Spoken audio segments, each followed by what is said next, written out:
today we're going to get into a really great subject.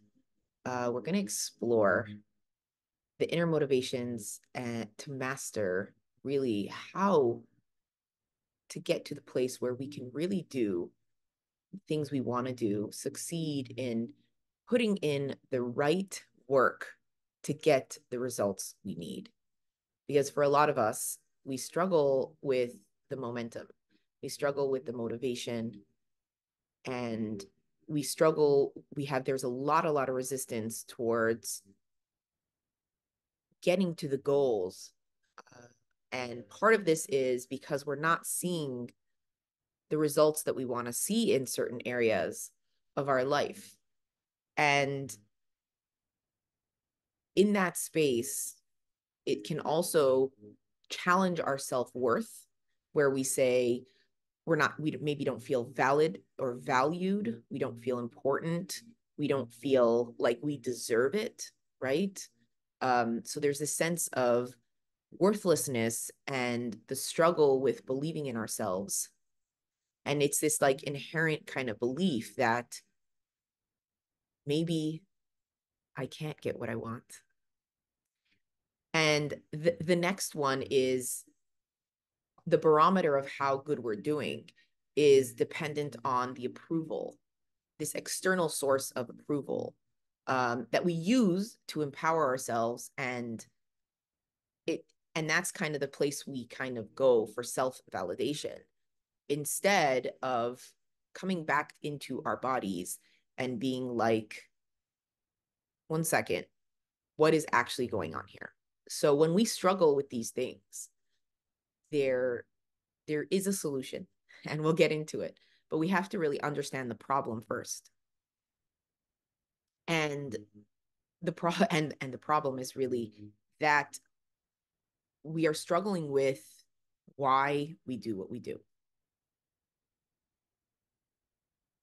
When we struggle with why we're doing what we're doing, for so many of us, we don't take a moment to ask ourselves, why am I doing what I do? And what do I want to get out of this? Like, what is the need? So there's two pieces, right? Now, with Ujjayi, we do skincare, right? So primarily, the reason that I created Ujjayi was because I have super sensitive skin and I had really, really complicated skin. And there were a few things that had to be done. Obviously, I needed to change my diet as well. And I went from having terrible acne in my 30s to being able to have this beautiful skin in my 40s, which I'm really proud of. But part of it was also that I was really sensitive to a lot of makeup. And I always thought, oh, if I spend more money, right? There was like this kind of logical component of the more expensive it is, it can solve my problem. Not realizing that that not necessarily was going to be a solution for me. And after years of going on a quest, we figured it out. And I realized I needed more of a natural makeup regimen in the sense, and I don't want to be wearing a lot of makeup. And that was another thing that I realized, that I prefer not to, I prefer not to wear any, or the minimal, right? And this happened also to me with bedding. Um, for years, I was searching for a really nice set of linen for myself. And I was like, why can't I find a set that speaks to me? And this was years and years of looking. And then all of a sudden, one day it hit me when I saw it. Um, because I'm a creative person, there is so much color in my day. There's this rich engagement with creativity. And as you can even see here, and in when I go to sleep, I didn't realize my need, and what I needed then was this simplicity. And I realized that I just need a white comforter, and that was it. And I just stripped it down to white. And I never changed it. I'm happy now. But the thing was, I had to go back to the drawing board and be like, what is going on here? And there was something about my need that wasn't being met in that space, but it took me some time to discover. So the first thing to understand is that when we don't have the solution, right? If we have a problem, if we have a weighing challenge, we have to sometimes take the time to explore what our needs are. That's the easiest thing. It's just like, what do I need? What am I trying to achieve? Why am I doing what I'm doing? So when we ask ourselves these questions, also knowing that sometimes it will take time to discover, that is the first step to discover to discover the solution. So when we are challenged with the momentum, right? When we find that it's hard to get up in the morning or hard to get the stuff done in our day, and we find ourselves procrastinating and we have a hard time making decisions. When we create a priority list, if let's say we're in a job that we don't love, if the priority is to make sure we're making enough money or that the rent gets paid, we have to go back and remember that. But if at the top of that priority list it's doing what I love, then we have to reconsider, right? So there's been times where I've had to do things that I don't love to do, but as long as I knew why I was doing it and the priority, right? So like raising kids, for example, is another one, or a business. Like there are some tough years. What do I get out of it? And that is the next question, is why am I doing it and what am I getting out of it? So taking the time to know that. For a lot of us, when it comes to the momentum, when we lose momentum, when we struggle with the fire to get up in the morning or to do the jobs and complete, it's because we're unsure. We're unsure of what we get out of it. And like anyone, anyone, this is how like mammals are made, right? Like you can bribe a dog with treats. Um, if we know that there's going to be something at the end of the experience that we get, and there's going to be a desired results or outcome, it is much easier to really go there. Um, it plays into our self-worth as well. And this is kind of that false, there's kind of this false, it's almost a false narrative because we aren't going to actually be able to find self-worth or fulfillment. Really, it's also it's self-fulfillment in an area where we're struggling to really know why. So as soon as we know the priority list, it kind of almost, the second one dissolves. And when we talk about external validation, there is there's a component here that's going to make it clear. And again, it's something that I love to share. And it's from the book Zen in the Art of Archery, where he talks about archery and the mastery of being a swordsman. And he talks about a student that studies the art of swordsmanship and becomes a master himself. And then the master tells the student that you've mastered everything, but you'll always go into the world and there will be somebody better than you. There'll be somebody more nimble. There will be somebody that is stronger, right? And that kind of plays into that beginning part where I was talking about the insecurities, the validation. Now, if this swordsman is looking for that validation, it's like he becomes the sword itself, which he becomes enslaved to the sword. And what happens is when he steps into the world, he's constantly looking out to see who is greater, who is better, who does he have to defend himself from, which becomes the most dangerous part of the experience. Because if we are then looking outward, you can guarantee to be destroyed if that is the worry, if the swordsman becomes the sword. Now, the secret, the key to everything is not for the swordsman to become the sword, because no matter how much he practices, no matter how much training he does, it's not going to prepare him for the best, right? To defend himself against the best if he's using this motto of this external validation, external defense. So his master, the master says,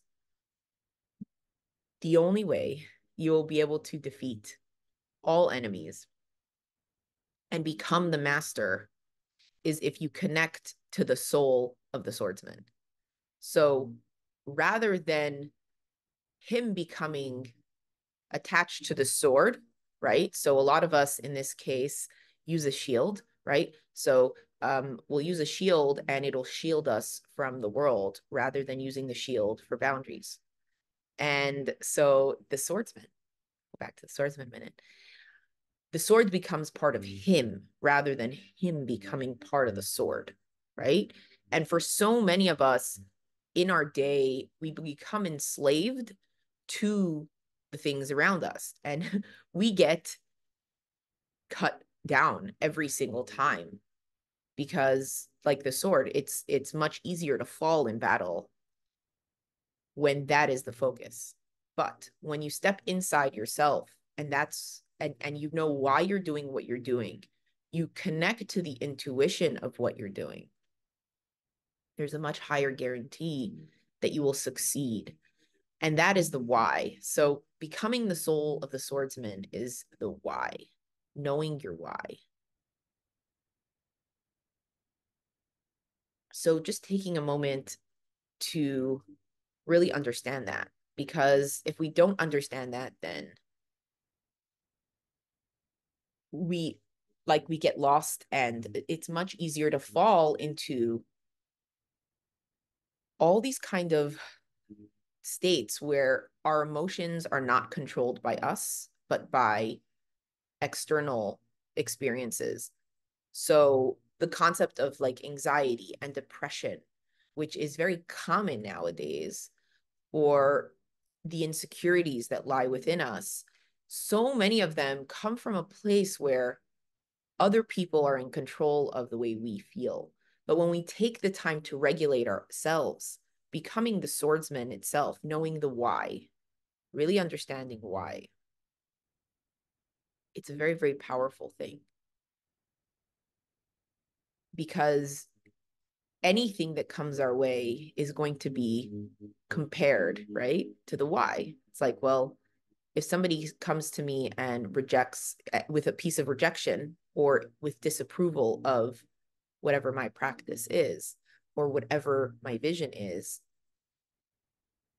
I compare it to the goal. And for me, I know the why. I know my why. So then I'm like, it's okay. If they don't understand, they don't need to understand. It's not about them understanding. And the understanding will come in the results. It will become in the results and it's not there for everyone to appreciate. Where I know I did the job right is with my internal satisfaction. So to gain that, the key component there is consistency. Now, when we know our why, consistency becomes easier to do, but not always. Consistency is extremely important. The accountability to be able to stay consistent in certain areas. To get the results we need, it's not about doing something once, it's about doing it again and again.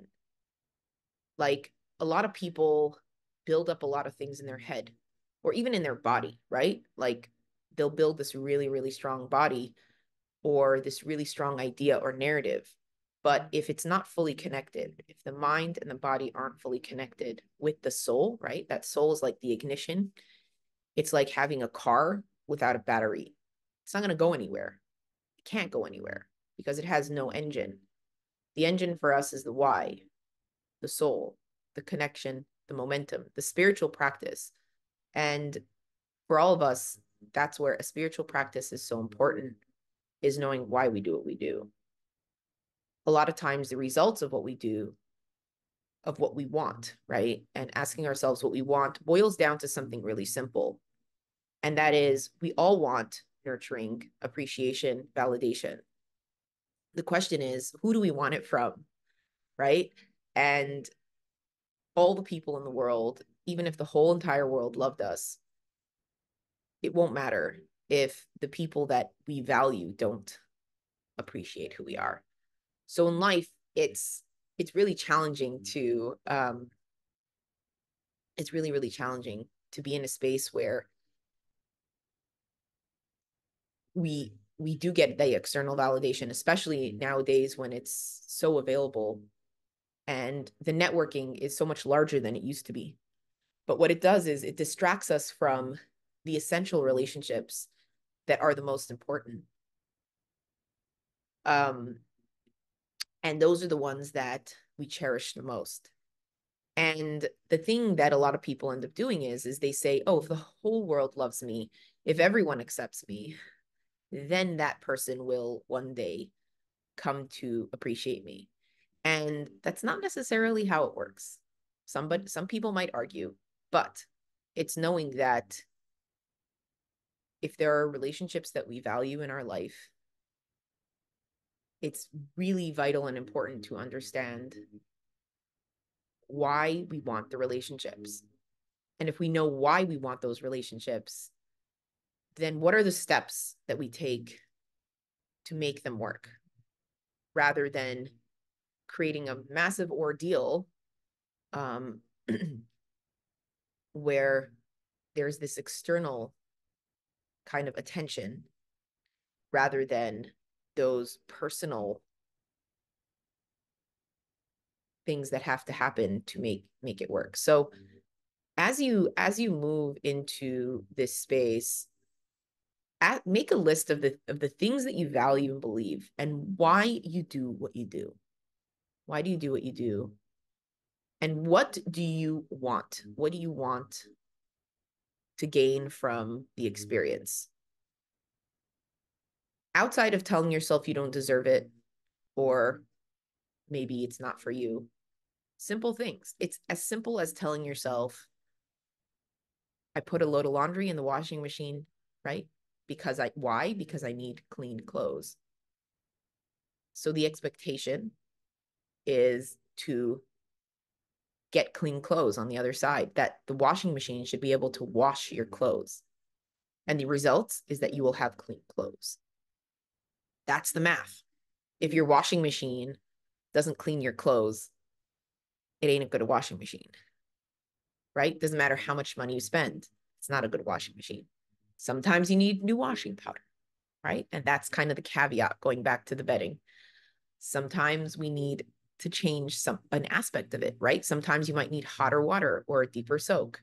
Sometimes it's more of a gentle soak, right? But it's knowing the components that need to shift, but they can't unless you know why you're doing what you're doing and the results that you expect. So thank you so much for joining me for another practice here today. If you like what you see, like and follow and share. We do this every single week.